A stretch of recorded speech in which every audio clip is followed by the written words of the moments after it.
Dahil Flores de Mayo na naman, isang asinday sa mga naimbitahan ng kanilang barangay na gaganap bilang isang reyna. Ang gagampanan niya dito ay si Reyna Elena Ayayka. At tuwa nga ang Inday ni Andel, isa rin to sa mga dream niya na maging isang reyna renahan. Ayayka. So what's up guys? So for today's video, another day, another vlog.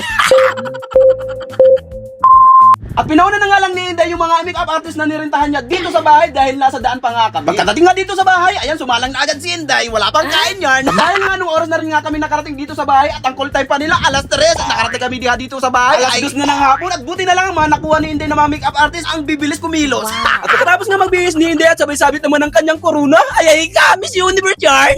Kunting trivia nga muna tayo patungkol nga dito sa Flores de Mayo. Na ang salitang Flores ay nagsimula pala sa mga Espanyol. Na ang ibig sabihin nito ay bulaklak. At ang mga Espanyol din ang nagpakilala sa ating mga Pilipino. At nang sa kalaunan, ito ay naging bahagi na ng ating kulturang mga Pilipino. At ang buwan ng Mayo naman ay tinatawag ng buwan ng pamumulaklak. At sa panahon ngayon at samot-saring mga bulaklak ang namumukadkad sa bansa. At sa panahon ngayon, hindi na mga bulaklak ang namumukadkad dito sa bansa, kundi mga buhaya sa gobyerno.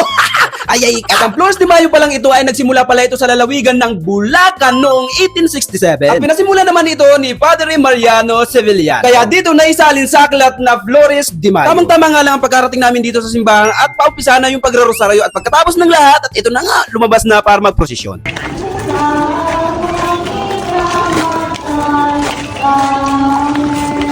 At wala pang isang oras nung inilibot namin ang Birheng Maria dito sa kanilang barangay at ito na nga, pabalik na nga kami doon sa kanilang simbahan. Tingnan mo naman yung ating Reyna, pagod na, sumabit pa nga yung kanyang paa doon sa pitikot na nirentahan niya. Paano ba naman? Yung pitikot niya, patapon na.